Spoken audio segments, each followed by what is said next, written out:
Hey, I'm back with slightly new aesthetics. Speaking of aesthetics, let's talk about the 2000s, more specifically the aesthetic of the first decade of this horrifying millennium. They kind of suck, in my opinion. I'm just not a big fan of the cheap, plasticky feel of a lot of electronics back then. Don't get me wrong, I'm glad they became more affordable, and back then it wasn't quite as widely known just how bad plastic was for our environment and ourselves. However, they haven't aged well. Just saying. 90s, 80s, looks good. But just compare, like, say, an 80s Walkman or a 90s Walkman with a music player from the 2000s. Except maybe a couple exceptions, there's just no comparison. I think this goes for computers too. And today I want to talk about some of the ugliest ones that I've ever seen. Not necessarily picking on specific models, but more I just want to kind of call out what I find ugly about 2000s aesthetics. It's bubbly.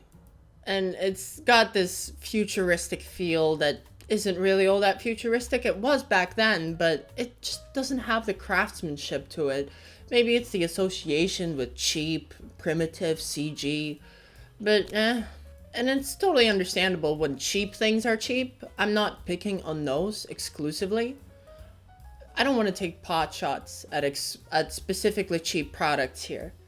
I'll try to aim high for flagship models, either of laptops or desktop computers. And so, without further ado then, an arbitrary list of things that I personally think are ugly as crap, and an explanation for why they are. Perhaps the exact antithesis of futuristic, if a bit impractical beauty, the VAIO X505 from 2004, which did age great, stands this Asus slab, A6JC. A model which I imagine wasn't very popular because the sheer density of stickers made the whole thing collapse into a black hole, but Jesus Christ. There is nothing here. The touchpad is small, it is awkward, it has got a painted on scroll side. You know, it tells you in software that you can do that. There's no need to paint it on. I just don't really understand why that's there, and I use a laptop like this. Besides, it wasn't a very good idea from the get-go either. It is much better to just use gestures like we started doing in the 2010s. But I guess that's just what they originally thought of. Hey, but anyway, the keyboard is it looks pretty it looks like it's got some key travel, which is nice, but damn, that black keyboard just doesn't contrast well with the also mostly like dark gray metallic body. The logo is off center. At least the touchpad is right on center. It's understandable to want a full-size keyboard sometimes, but on a laptop, I'll think I'll take the smaller one. I don't think there's any need for a numpad there. I don't know what a numpad would be used for. I've worked with Excel and spreadsheets at my last job, and I've never once touched it. It's just like a tumor on the outside of your keyboard. Meh. You got the ugly webcam thing. I guess they wanted to draw attention to it because in the early 2000s it was still pretty new. But it's, you know, in terms of aesthetics, could have gone a little more low-key or maybe more high-key, you know, more industrialist. Make it a real, like, insert in there. As it stands, it's just sort of like an ugly plastic cutout.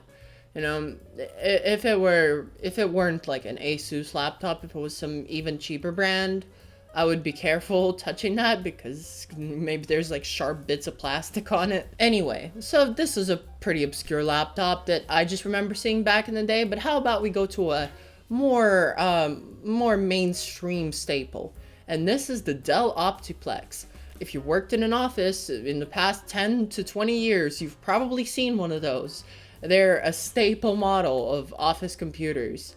And boy, are they just not a pretty sight, which is understandable for business. But hey, ThinkPads are made for business and they look pretty good. You don't need a whole lot for it to just look professional or business-like. This looks like it belongs in the garbage because that's where it does belong. However, you know, they are kind of nice in terms of specs, and it's not particularly egregious. I'd say the rounded corners kind of annoy me quite a bit, which is surprising because that's, you know, Mac OS that's coming back into fashion now. But oh boy, I wish they kept things square like they did in the 80s and the 90s, you know. I don't think there's any need for the very like rounded or like, oh, it's so futuristic and bubbly and everything. No, just make it square. It's a square anyway. Just keep it a square. It's fine. Let's move on from office equipment and productivity laptops to the fun stuff, the gamer stuff. Hello, fellow gamers. You want the gamer laptop? Well, I know you do. I know I do. So let's get our gaming on and get the MSI GT725 or not. See, this is kind of what I meant by the numpad making the touchpad be offset from the center. I don't understand. I mean, this is a gaming laptop, or like, I guess a high productivity laptop if that's what you bought it for. But good lord, why is the touchpad on the left? Why is there a numpad at all? I know I can't shut up about this, but whatever. Also, you got the red WASD keys. Yeah, I know those are movement keys in video games. I get it. I don't think you need to display that so publicly. Like, look at me, I got a keyboard with WASD highlighted. Do you guess why? Could you guess? Oh, you can't? Oh, that's because you're not a pro gamer. Well, I know, because I am a pro gamer. WASD is used for movement in Quake, noob. Get fragged, okay? Anyway, the plastic cutouts for the touchpad buttons, honestly, it just looks so bad. It looks like it was, you know, it looks like dents in plastic as like a production flaw or something. And then the red stripe around the laptop itself, I guess that's not too terrible. I could live with it. It's just the specific shade of red and how plasticky it is. It looks a little too much, you know. It's like a Ferrari red. Maybe even a brighter color than that, I'm not sure, but I'd say a more muted red, sort of like a ThinkPad red. Every laptop should be a ThinkPad if that's what you want to take away from this. But, you know, a more muted red would have been cooler. This is sort of like, you know, pseudo RGB with that reflective red stripe around it. Just makes it look more like a toy, which is a running theme with 2000s aesthetics. And also there's a physical border between the touchpad buttons. Yikes. I mean, I would get it if they were two buttons that were next to each other and could be pressed individually. That's good. Don't get me wrong. But when there's a bit of plastic literally separating them, that's just boggles my mind. It's wasted space. Just make them two buttons next to each other. My finger, I can feel the little like crack between them. So I know that whether I'm pressing the left or the right button based on that. I don't need a piece of plastic between them. And also that touchpad doesn't reach all the way down. There's a bit of plastic separating it from the buttons. Again, why? It could have been a bigger touchpad. Whatever, I guess. This is the Inspiron 8200 by Dell. Oh boy, I don't know where to start. It's the silver round shapes really clash with everything. There's a random line at the bottom. I'm not sure what that leads to, but it looks very strange. I'm really not sure why that's there. I guess that's just dedicated sticker space. You know, maybe that's where you'd have stickers all over it. But yeah, and then you have this weird black round shape on top of it, and that's where the touchpad is, and there's like these racing stripes around the touchpad. Yeah, that touchpad's gonna go fast. And then you have buttons on the top, and the buttons are asymmetric, which is like, why? I know the left button's used more than the right button. I don't think I need a whole thing for that. And then the space bar's got like an ergonomic cutout so your finger doesn't keep bumping into the space bar. You know, I have that problem all the time. Whenever I'm using a touchpad, I just keep like mashing my finger until it bleeds dry into the space bar. Look, I got no nail polish in there. Jokes aside, it's just completely pointless. This screams like over-engineered to me. And that button too, it's got like a cave-in it. It's like convex shape, concave, right? Yeah, like the word cave. Concave button, in the laptop, and you got a whole bunch of buttons. I hate those little buttons next to a laptop like that, unless they're like physical Wi-Fi, microphone, or camera switches, things that would be pretty important and should be buttons. I don't like it when it's got like media keys or some other shit. That's what the F keys are for. No need for that, you know, like, just in general.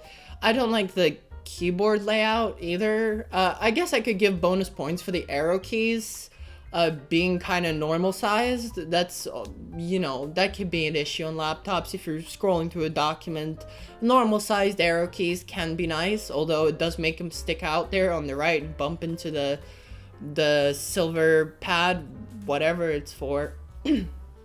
But yeah, and to top things off, you also got a little round sort of cutout at the top of the lid for where the webcam is.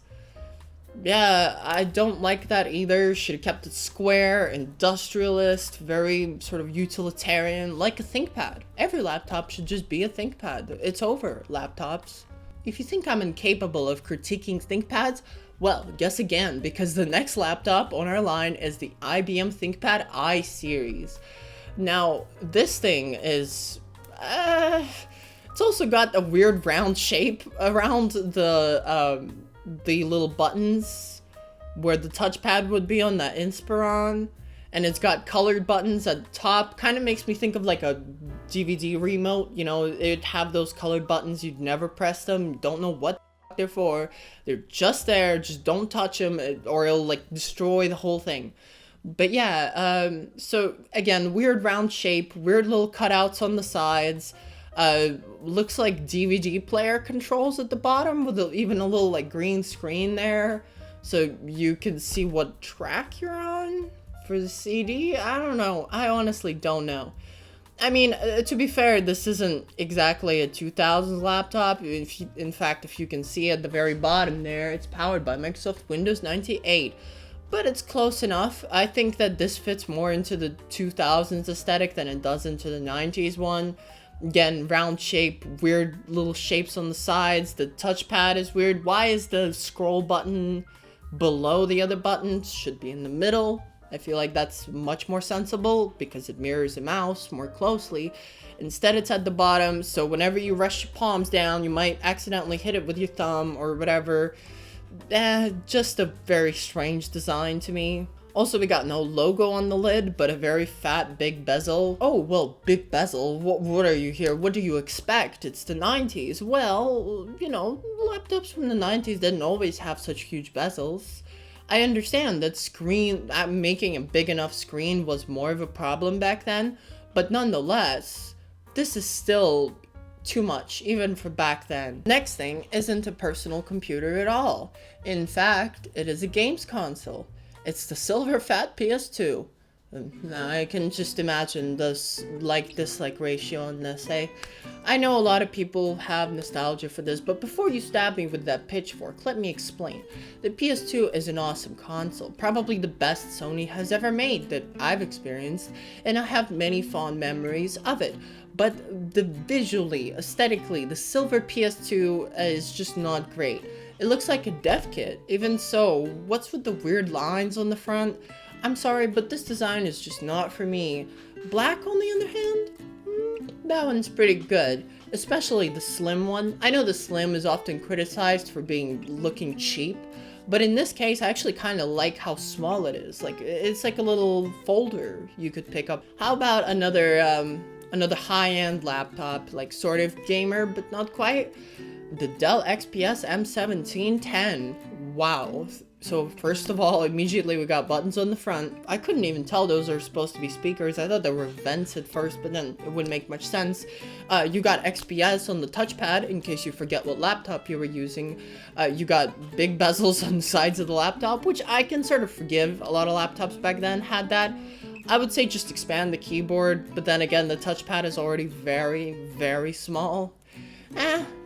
Not that terrible, in all honesty. It's kind of a silver slab, which is okay. That's kind of a design lineage that almost mirrors like the ThinkPads from the 90s, where they were bento boxes, in a way. I don't mind thickness, but I don't like the rounded corners here. It's again this sort of tapping into this futuristic 2000s aesthetic, which just did not age well. And just look at that XPS logo with the little like aliased reflective texture on it. Never liked those. I never liked that type of font. I never liked that type of typeface. It just not my thing. But speaking of logos, there's a logo you can recognize. Alienware LAX QX970 looks like I honestly don't know. I don't even have like a really good roast for it, but it does look very strange. It looks like some sort of racing themed mini fridge. There you go, there's a roast.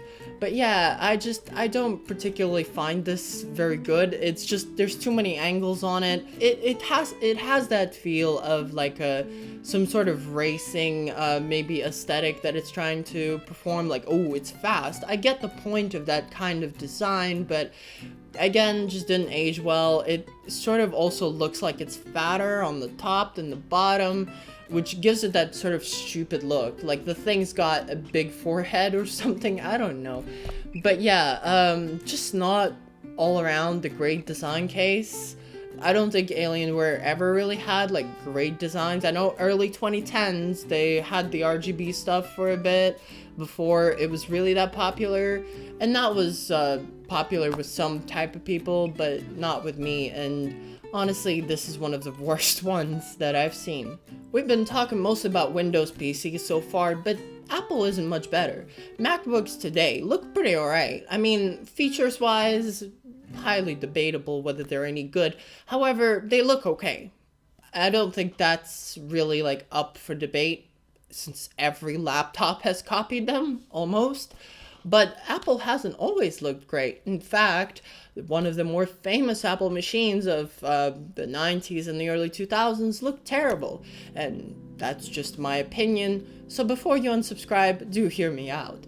iBook and iBook G3. I found this post on Mac Rumors where a user was asking if ThinkPads are the ugliest laptop around. And I just thought, wow, like how much difference there definitely is between us, because to me, that's an ironic statement. The ThinkPad aged a lot better than this.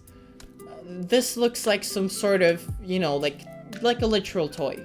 I mean, you could make jokes that all Apple computers are toys, but this definitely sends that message the most.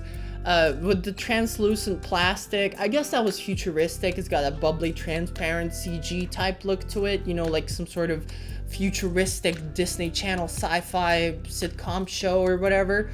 But yeah, don't like it. I do like the orange color though. That type of orange is a color that I really like.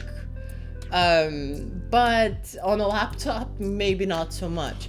I did own this Vio laptop that was a bit later. I think it was in the 2010s. It was a low-end machine, and it was kind of my first PC, you know? And to me, it'll always hold a warm place in my heart. I don't think it looks particularly great, but I do like that orange, and I do like that translucent bit. But the reason this Vio doesn't make it on the list, apart from not being from the 2000s and being from the 2010s, which makes it sort of, you know, not fit, I think that having the entire computer, except for the black keyboard, be made out of that kind of makes it look a bit better, rather than the round outlines on the sides of the case like these MacBooks do. This just makes it look too aggressive at me, you know, it's like, oh, it's very shouty, is what I'm trying to say. Whereas the Vio there is just, oh, it's orange. It's just orange, it's slightly transparent, plasticky orange. It's got a nice highlight to it, just like these MacBooks do. But it's not quite as shouty, not quite as aggressive, since the keyboard's just black, the bottom of it's just black. Whereas this is like white and orange, and the logo's orange, and the hinge is orange, and the bottom is orange, and at the top of the lid there's the orange piece. It's just so shouty. And the blue one I really can't care for. And I think you might imagine where I'm going with this. Since I don't like those iBooks, rather, I also don't like the iMacs that they take their design from, the iMac G3. it looks similar to the Ottoman design Zomo PC, which is also very worth including on this list. I don't even get what's going on there. One honorable mention before we get to the iMac G3 is this Lian Li desktop, snail mobile, as I affectionately called it in my script. I give it props. It looks well made enough. It looks like an absolute pain to build in too, but you know, it's an interesting design, but not really for me. Especially not with the way the feet are. That I feel like that kind of ruins the look too, because it, you know, yeah, it's a round spiral thing, but it's clearly on a pair of feet, so that makes it less impressive to me. But yeah, anyway, the iMac G3. It was originally released in the 90s, so maybe exempt from this? I don't know, it's an arbitrary list. Again, I like the tangerine, the orange one, quite a bit better than the blue one. And some of the promotional photos makes it look much better than it really does when you look at less professional photos of it. But yeah, I don't really like it. The way the translucent plastic reflects things off of it, it just doesn't look good. And the blue part isn't even the worst. The white transparent part is way worse in my opinion. It is a far bigger culprit of why I think this is the ugliest computer of the 2000s. I'm sure it was a great computer, you know, a lot of people have fond memories for it, but looks-wise, I don't think it's aged very well. The keyboard looks okay, I gotta say. I don't mind the keyboard so much. I do mind the mouse. The mouse looks like some kind of, you know, like one of those containers for pills that tell you which day you took it on. Don't think I care too much for that, but it's all up to each individual's taste. I don't like the round back. I understand they had to do that to put a whole CRT in there, but it kind of sticks out far too much for that to make it really work. It's very like bulgy on the back. It sticks out far too much, honestly. The handle is a cool concept, but again, it's this white transparent plastic on orange plastic that sticks out way too much, and it doesn't look very good. I know that there are fans of this machine, and to them, I apologize. It's just not my cup of tea. But that almost makes me want one, to be honest, like, because it's so iconic, even though to me, it doesn't appeal at all. I wonder if you could, if it was solid, not transparent,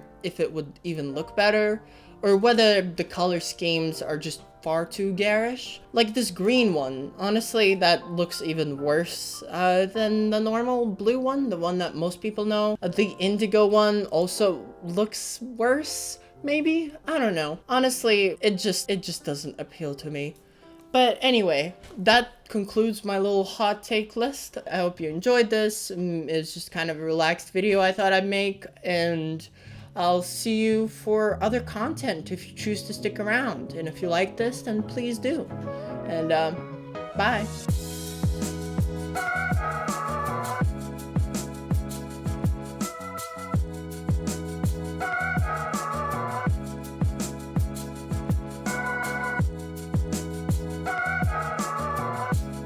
Perhaps the exact antithesis